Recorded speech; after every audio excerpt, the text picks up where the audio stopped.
I thought to myself that, I've been giving and giving and doing stuff for my daughter and work and other things, that 26 is my year. I'm going to be selfish as fuck, and I'm taking it back for myself. This is going to be my year.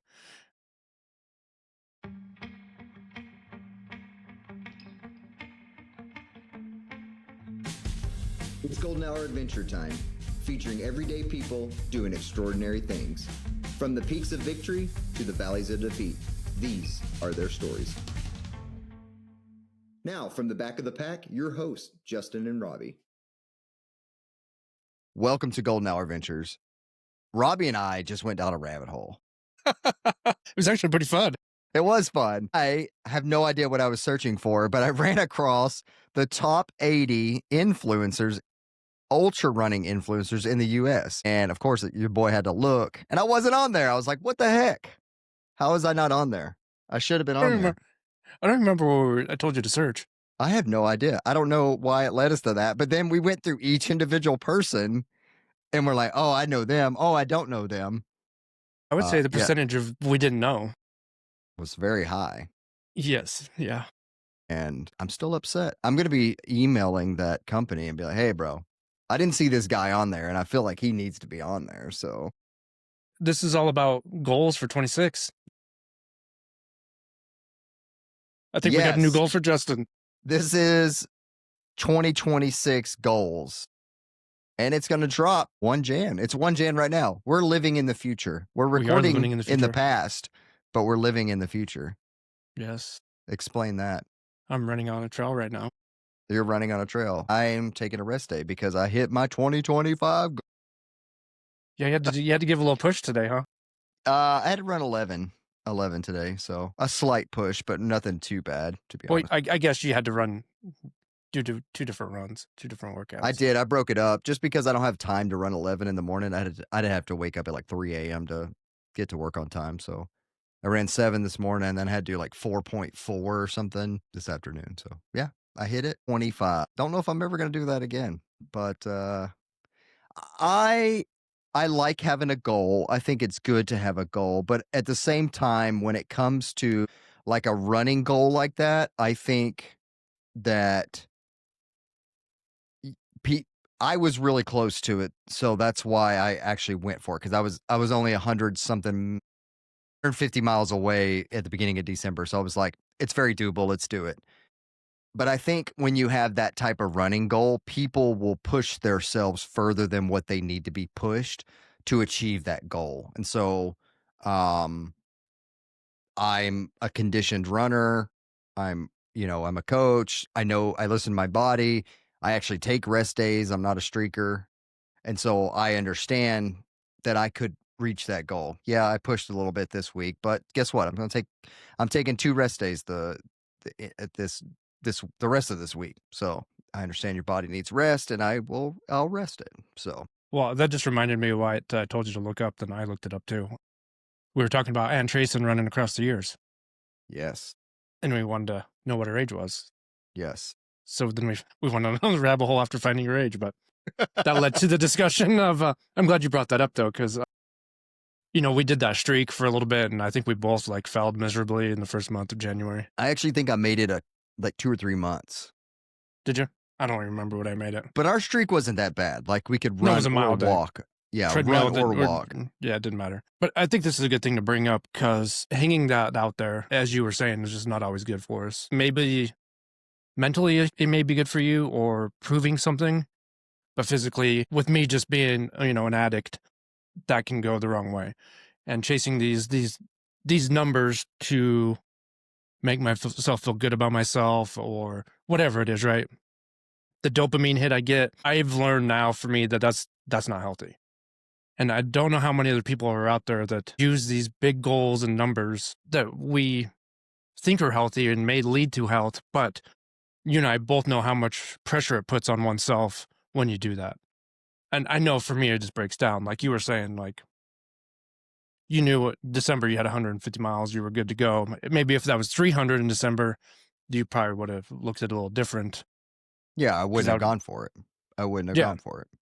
And I think that's really But I would have important been for happy knowing that about every year I end up at about 1,800 miles. That's usually where I end up. And that's, training for a 100 miler, maybe two, pretty spaced pretty far apart. But I usually take a good solid month of like, I still run, but it's like nothing really.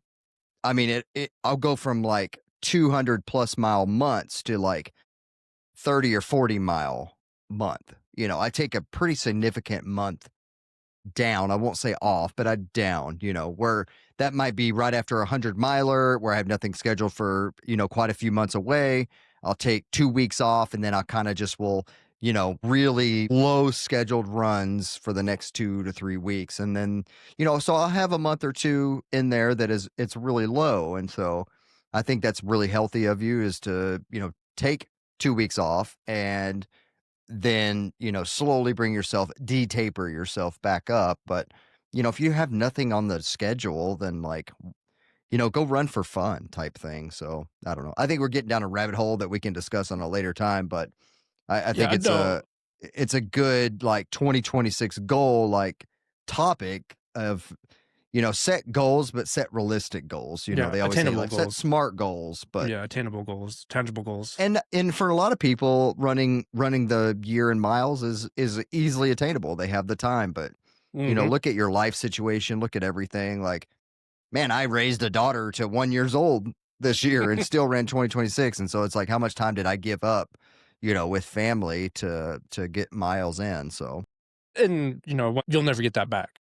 yeah, of course. But I also run at 4 a.m. when no one's awake. No, So I don't. I you don't. I know, don't mean it. Like just that's one thing that us high achievers or whatever I want to say. We don't get that time back. We do get it for ourselves, but we don't get it back for our family. And some of us learn the hard way and may regret it when you get older. But something to keep in mind when you're setting these goals. sure, for sure. Well, speaking of goals, Robbie, I feel like you are very well prepared for your 2026 schedule and your goals. We're talking about not really running high mileage, and I'm going to let you just go ahead and just drop a bomb on me because I have no goals for 26. So you go ahead and We're flopping. We're flopping this year. I know I'm very goal oriented. I have, I usually like by now I'm lined up what races I'm doing, everything. Robbie, I have no clue what I'm doing this year. That's good. That's good. I like that. It's going to change it up for you. I know. I'm a little scared, but I'm scared. we'll talk about me later, man. But I really I want to get into what you got going on. I kind of have an idea, but I'm so excited for the audience to hear it. So it was. I don't remember how long ago. Maybe October.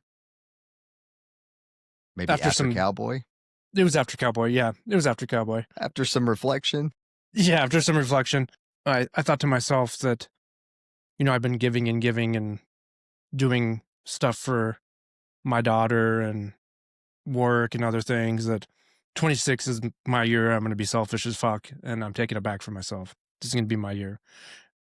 Then it's really hard for me just to even say those words because me being a people pleaser, I want to put other people in front of my own self, which in turn, if I'm dumping from an empty cup, I'm not, and it's not getting filled, who's the one that's getting the shit? It's me. So I decided that this is going to be the year that I'm going to be selfish and do all the shit I want to do that I haven't done.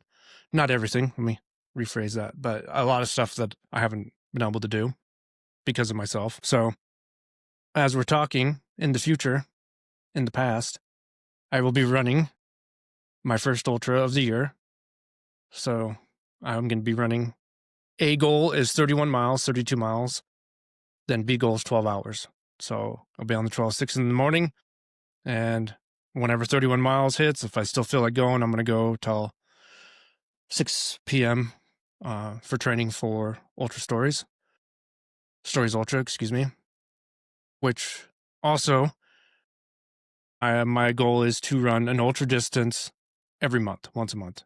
And most of these are going to be unsupported. They're not going to be races. There's some races sprinkled in there, but if you guys listen, you know my style. I like to do unsupported stuff and go out there and spend the day on the woods or in the mountains. So that's what I'm going to do. February will be Stories Ultra, which is HPRS race. It's at Cheyenne Mountain State Park in Colorado. outside of Colorado Springs. It is a timed event, 15 hours on Saturday.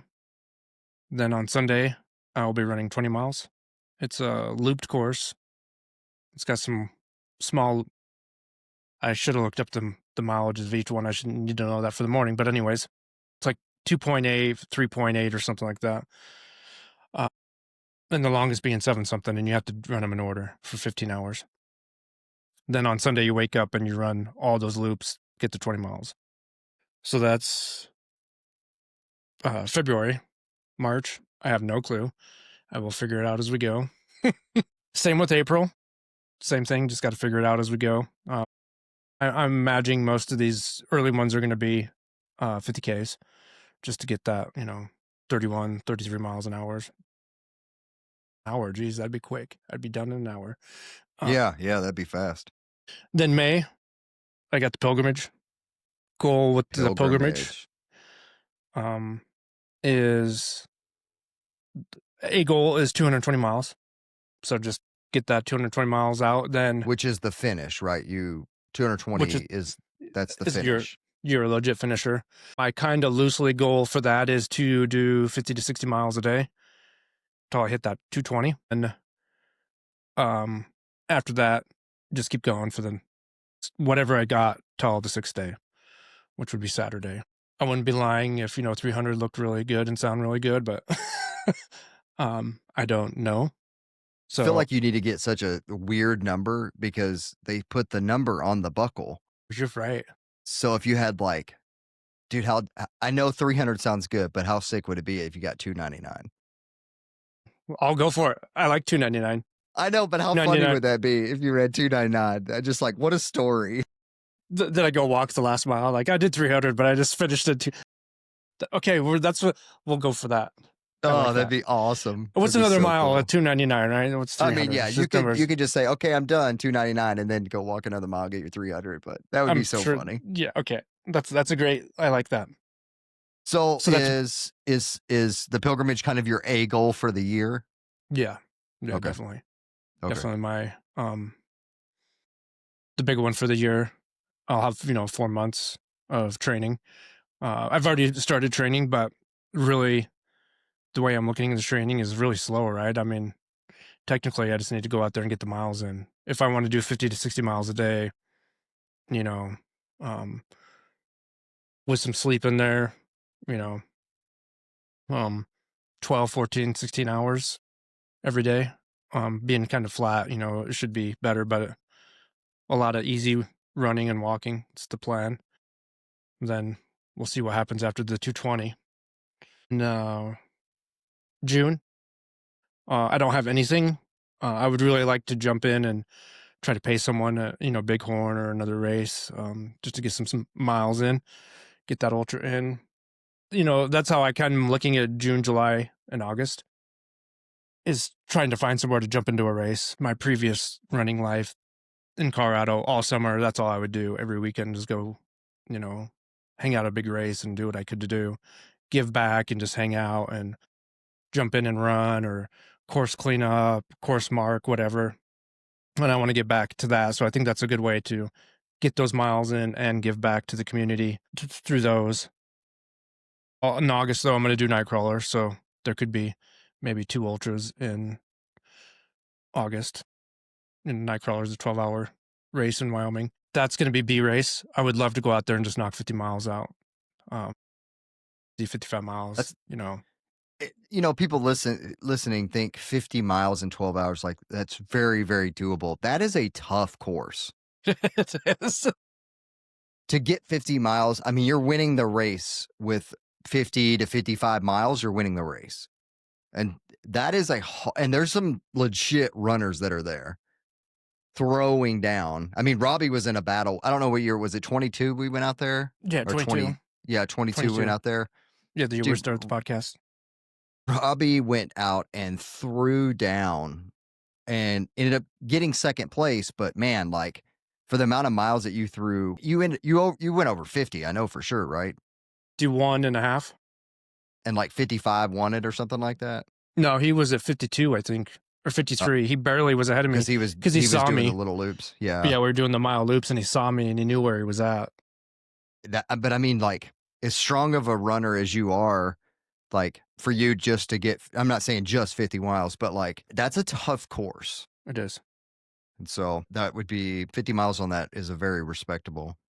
Yeah, I Justin want Kenner, who's the race director, man, he built an insane course out there. It's really cool. to. Yeah, it's only what, like a little nine. We'll just say 900 feet of gain in those 8 miles loops. Yeah. But it is twisty. Like it's not. You're never going straight, really. And Yeah. like the descents, like you're just never going straight. Like my hips were not happy at the next morning because just 180-degree turns all over the place. It seemed like Yeah, I know that they used to do, or I think they still do team runs they do. out there. And I remember talking to some people that were shooting for 100K between two people, and they barely got it between two very, established ultra runners, barely got 100K between two people. And so it's like, man, that's a tough course. So Yeah, yeah, that'd be it's cool. tough. That'd be a cool B race, man. I think you go out there and try to win that guy. Yeah, just go out there and September. I was hoping Mike was going to get into the bear. Mike did not get into the bear. Damn. So Sorry, Mike. yeah, I don't know if he's picked a race. I'm sure we'll talk about it today when we run a little bit. Then October and November and December, I'll just figure it out. Another little project I'm doing though too, and I've already done one, is I'll be finishing next November. I might just do another one just to get December because I'm gonna do the highest peak here in South Dakota, which isn't very high. It's like 7,400 feet. I'm gonna do that once a month. I've got December done. Started last week, so on Christmas Day. Nice. And as Justin knows, and some of the listeners knows, like January, February, or luckily we're having awesome weather, but those can be just gnarly months up there. People don't track it out. It just can be. I'm glad you're having awesome weather because it was like 62 degrees today. I'm in like, I think week 6 of 30 below or colder. Jeez. So it's 40 below at my house right now. Dude, You're done. You're almost done. it's like you look at the weather for the next 10 days and you're like, oh my gosh, I see it. There's the break. And then you look the next day and it's not there anymore. And you're like, dang it. Yeah, like tomorrow is supposed to be 50 something. So that's very unheard of here in South Dakota. Yeah, so ultra every month, the 3 races. I want to try to get in. I would love to throw maybe 100-miler in there. September, October. I don't know. We'll have to see. I'm taking a lot of time off work with the pilgrimages. With the pilgrimage, I mean, that's essentially 6 days I'll be 10 running. days. Exactly. You're right. And I'm doing it on cruise, so I'm gonna have to go get there early and set all my stuff up. Then, I don't even want to think about having to take all that stuff down when I'm done, but we'll get there when we get there. So those are my goals. Well, I guess there's another goal that I want to talk about too, is coaching. I want to, get back into coaching a little deeper. The last couple of years, I haven't been coaching much. I have a few clients, but if you follow me on Instagram, you saw my post. Justin shared it. Thanks again for sharing that. So if anyone out there is looking for run coaching, hit me up, send me a DM. I have a couple different tiers that we can talk about. One includes, strength training, mobility, all that stuff's in one tier. Then there's nutrition advice. There's also a tier on there too that we can talk about. I know the RDs are gonna freak out, but I don't really care. When you run enough of these races and been in it long enough, we know our bodies and know how to help people out with nutrition. It's not. I think there's a difference in providing day-to-day nutrition versus 100% agree. race day nutrition. And I think Right. like race day nutrition, training day nutrition, I think that is 100% acceptable because, as coaches, we have athletes that are wanting to run their first 50K and they don't know how to fuel for a 50K, or, maybe they're running their first like real long 100K, 100-mile, and fueling for a marathon 50K is a lot different than fueling for a 100K, 100-mile. And so I think like no RD is going to argue with you about giving advice on how to properly fuel for these races. And so I think that there's a big difference in what an RD is going to give, like medical and professional advice when it comes to like day to day, also race day nutrition, but day to day type nutrition and helping with like eating disorders and, a numerous amount of things that we are not certified to give. But when it comes to giving advice on race day nutrition, oh, no RD is going to argue it. I don't think anyways, but Yeah, no, I mean, when I was doing my personal training stuff back in 2010, a lot of the RDs were going after personal trainers for giving nutrition advice. They were well, back in the day, they used to like build weekly plans for people on how to eat this and you'll get a 6-pack in 6 weeks. And it's just like, that's not what we're doing. We're yeah. we're trying to help you eat carbs when you're running to fuel your body. Like, what I Then mean? it's also the bigger part too was like in personal training, a lot of personal trainers help clients lose weight. So Yeah. you have to talk about what you're eating. Well, There's of course, no, yeah, of course. right? You have to, and they would get mad about that. But the big thing too is, special population people. I'm not looking to take someone that has a bunch of medically, metabolic issues. I'm not giving them advice. I'm giving a person that's trying to become a better runner or have a distance goal or whatever it is, advice there. I'm not telling you how to live your life with nutrition and how to overcome your efficiency with whatever's going on. Yeah, 100%. That's what I got. What about you, Justin? Oh my gosh. Well, as stated earlier, I really don't have any goals. My goals kind of got scattered in the wind. Everybody knows from the last podcast that, I had this is the year that I was going to do something scary. I really wanted to challenge my mind. Like, I know I can go run 100 miles. I have no doubt about that, right? Last year, I set a goal of sub 24 at Kettle Moraine. I got sick. I got, I was throwing up at mile 60. I had a great group of people jump in and, whether it was Derek at the aid station or Heidi or Mitchell pacing me, helping me get my 100-mile finish. Like, we busted the time goal by 4 hours, but you know what? Like, I had a great time. But I think like setting that steep of a goal was tough mentally.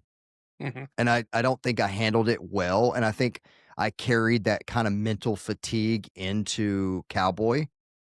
Mm-hmm. And I don't want to do that this year. And so like when it comes to like if I'm gonna run a sub 24, it's gonna happen naturally, in my opinion. I'm not gonna go out with the indication of I'm gonna run a sub 24. And I know a lot of runners are like, oh my gosh, I can't believe you're not doing that, because everybody's like, I gotta run this 3:30 or a sub 3. It's like, to me, it adds way too much pressure. I used to do the little charts, like the aid station. I gotta be at the aid station at this time. I gotta do this. I gotta do that. And I used to get so overwhelmed. So I stopped doing that. And when I stopped doing that, I had a better time magically. I shaved 2 hours off of my 100-mile time when I stopped doing that chart thing. And so, this year I went for the 100-mile PR of sub 24 and I didn't get it, and it's just like, I don't want to do it. If it's going to happen, it's going to happen naturally. I'm consistently getting faster. I'm consistently getting better, right? Like the 100-mile is a 100-mile. It's not if things go wrong, but it's when, how you overcome them, what happens, and there's so much. So there's going to be no time goals this year other than like finish the race before the time, the time ends. But I'm currently only in one race right now. Well, technically two, but one of them I'm not signed up for, but I'm signed up, but I'm not technically signed up. But in February, I am running the Little Sioux 50K. It's a winter race. It's the baby, which is crazy, but it's the baby race to the Susitna 100. So the Susitna 100 is running, and then the Little Sioux is just the 50K version of that. Here's what's crazy. I have to be in Boise on Monday. The race is on Sunday. It starts at 9 a.m. I was like, oh, it's going to start at like 6 a.m. We're going to be golden. I'm going to run it. I'm a 6, 7, 8 hour 50K-er, and this is winter running. So you have no idea. Is it going to be a blizzard? Yeah. I mean, we don't know. Like if it's good conditions, I'm going to run it in 6 hours. If it's Blizzard, it's going to be 8, 9 hours. The race starts at 9 a.m. My flight's at 6 p.m. Oh, And from where I'm running the race to the airport is a hour drive. So so you need to I'm be putting finished by myself 4. up against the wall. Got to be done by 4. Yeah, I think 4. I think realistically I'll be done by 3. That's 6 hours. The conditions are usually pretty good at that race but I mean, who knows? So anyway, if I miss my flight, I miss my flight. But another thing is I've canceled a lot of races for work, Mhm. and this year I'm not doing that. And so if there's a work if I'm scheduled for a race and the work thing comes up, I'm going to take the race over the work because I'm going to put my commitments to things that I enjoy. And so like I signed up for this race cuz I knew I had to be in Boise, but the Boise thing was the week after. So I was like, "All right, I'll be good." But then they moved it a week back and so I contacted them as, "Hey, I've already signed up for this. I've already made a commitment to myself and other people." And they're like, "Yeah, cool. If you show up late, you show up late on Monday." I was like, "All right, cool." So anyway, um, I'm not signed up yet. Registration opens tomorrow. It's not going to fill out anytime soon. Yeah, I know, right? But yeah, Ultra sign up break in tomorrow. Ultra sign up is going to break today, by the way. It's broken already, Uh, you guys. yeah, it's broken. Uh, this one doesn't fill up very fast, but it's the Tanana River Challenge. It's the race. It's another race, another winter race up here. They have a 25-mile. You can run it, bike it, ski it, or skijor it. Skijor it is you're on That'll be fun. skis, dogs pulling you. Um, there's a 25 or a 44-mile option. Not many people run the 40-mile option, so I'm going to run the 44-mile. You get 12, I think you get 12, 13 hours to do it. So should be plenty of time. Also, depending on conditions, because it's Alaska, it's March.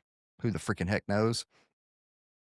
This race is kind of cool because you run on the 44-mile option, you run 12 miles down a river. Like you're on the river. You're running on the river for 12 The frozen miles. on the Yeah, frozen river. frozen river for 12 miles. And then you get on trails and you run quite a bit on trails. And then you run 6 miles back on the river. So Oh wow. it's kind of cool. Yeah. You're gonna be on the river for 20 miles. Yeah, you're on the river for 20 miles on this one, That's cool. but you also get 24 miles of trails. So Yeah, that's cool. yeah, they're pretty trails. So yeah, the year I've done it before, I did it on a fat bike. I did the 25. At the start of the race, it was -6, and when I got to the very top, because there's a pretty good climb, when I got to the very top, it was 30 degrees. So the amount of difference in temperature was insane. And then when you drop back down, it's also it wasn't -6. It warmed up to like 0, but pretty big swing, like almost a 40-degree swing, and then back down to a 30-degree swing. So it was pretty exciting. So I know the 40-mile does not get a lot of runners, so I'm pretty excited to try it. So I'll be signing up for that here shortly. I am in 2 lotteries for one. Well, I'm in 1 lottery and 1 wait list for 100-milers. Currently sitting I'm sure I'm not even moved. I didn't even look, but number 58 in the Crazy Mountain 100, and I put myself in the Cascade Crest 100 in Washington. Both of them are in July. So there you go, Robbie. If I get into either one of those, I got your July covered Perfect. because come out and run Cascade Crest or Or crazy. Crazy Mountain. So yeah, Both as sound I like a great stated, time. yeah, as I stated earlier, like I wanted to do something that scares me. Since moving up here to Fairbanks, we kind of live in a flatter area.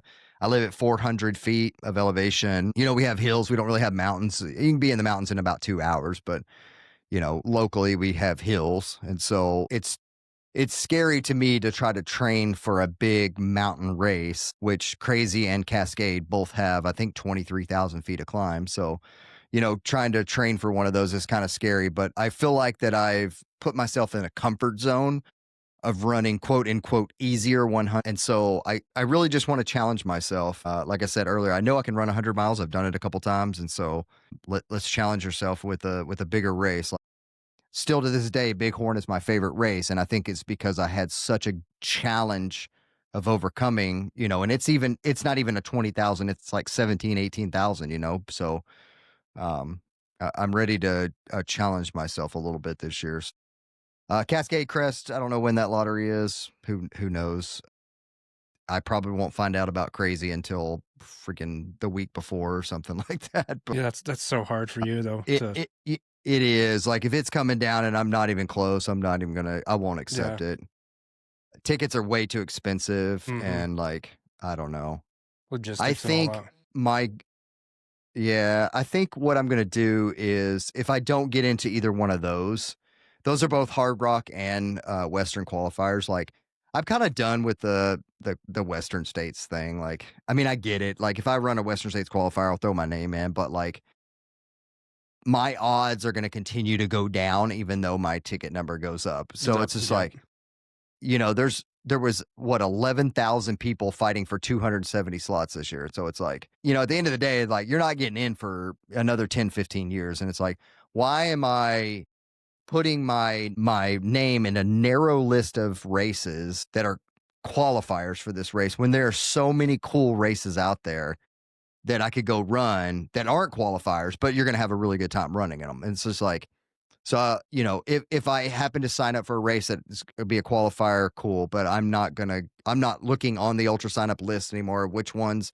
or the Western States list of which ones are qualifiers, and go run those. It's just like I'm kind of done playing the game, man. To be honest with you, it's like not that it's a letdown. Like it's just how many more years is it gonna take? And it's just like, yeah, it's a big list of races, but man, there's some really cool races out there that aren't qualifiers, and so if I don't get into either one of those, I'm still going to run a mountain race in June, July timeframe.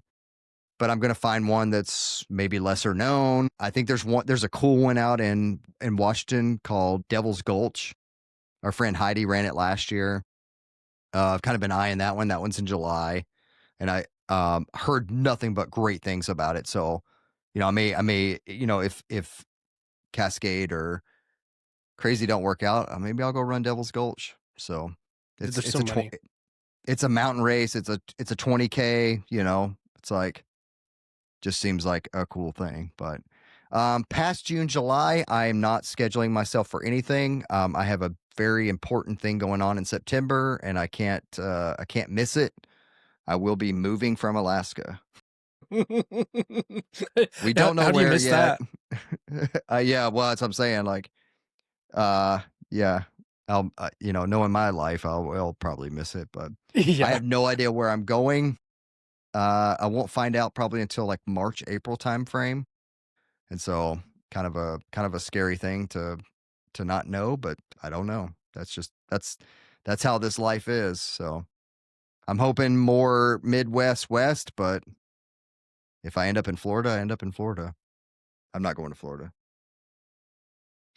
I was just gonna say that'd be very, very random, like negative It 40 would not be to me.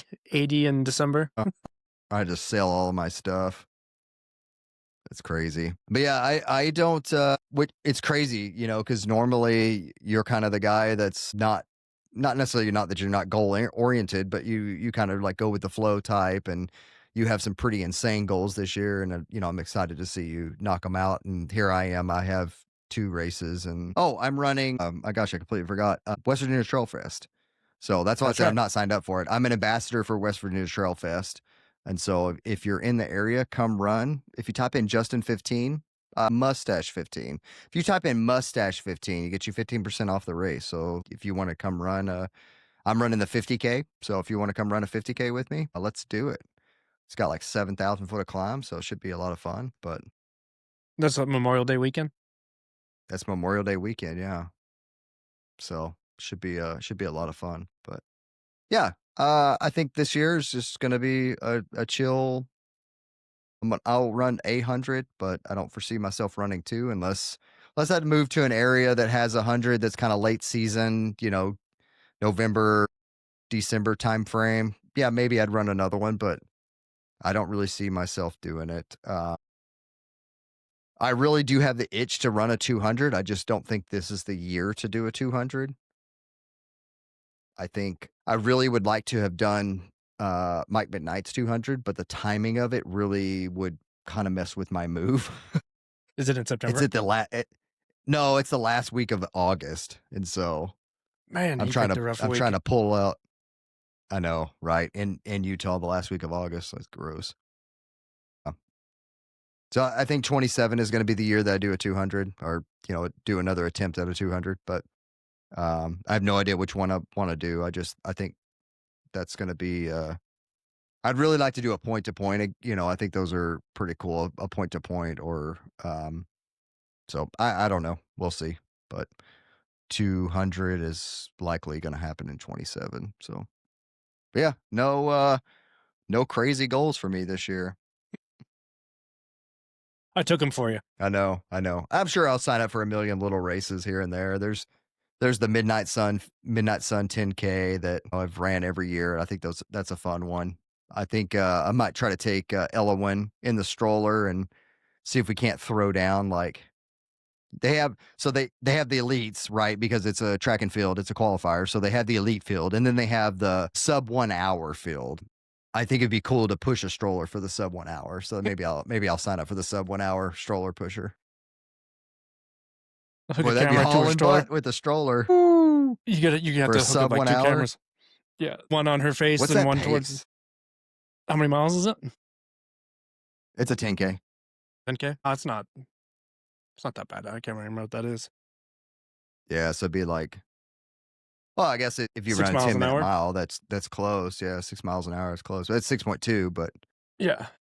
yeah. Okay, so it's not that bad. I was thinking like, I could probably push for like 8s. Yeah. So that wouldn't be. Well, pushing a stroller is not easy, bro. I know. I did it for a while. I pushed her and for I'm that like, half marathon. Yeah. the stroller I crazy. had was that half horrible, marathon though. killed me. The strollers they make these days are nice. Yeah, so I have that trailer, which it's a trailer because it's primarily a bike trailer, but it also has a wheel on it and you can push it. And so like I kind of bought it as, I'm just gonna push her in it. And I pushed her in it for that half marathon and it was like, whew, that's a beast.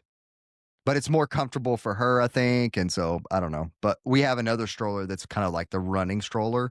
Mm-hmm. And that's the one that I'll do the 10. Like this 3-wheel trike looking thing. Yeah, that big trike thing that you saw. Yeah. Like Yeah. she kind of sits low in it. Yeah. Yeah. That one's that's my big boy. But then we have one that like is also a running stroller, but I forget what the brand is, but I don't know. I like using the big one when you're kind of going off road because it's got big tires on it. So like you can legit push it on trails unless it's like a Rudy Rocky type trail. But if you got like buttery trails, you could push that stroller on trails. So yeah, it's pretty cool. Yeah.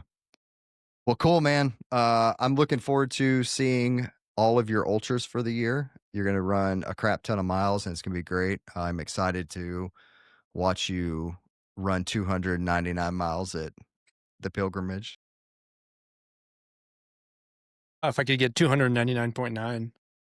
I hope you have service out there because I definitely going to want text messaging. I know that they have tracking, but I will. But I still have want text. I'll have Starlink on my phone, so I should have. Yeah.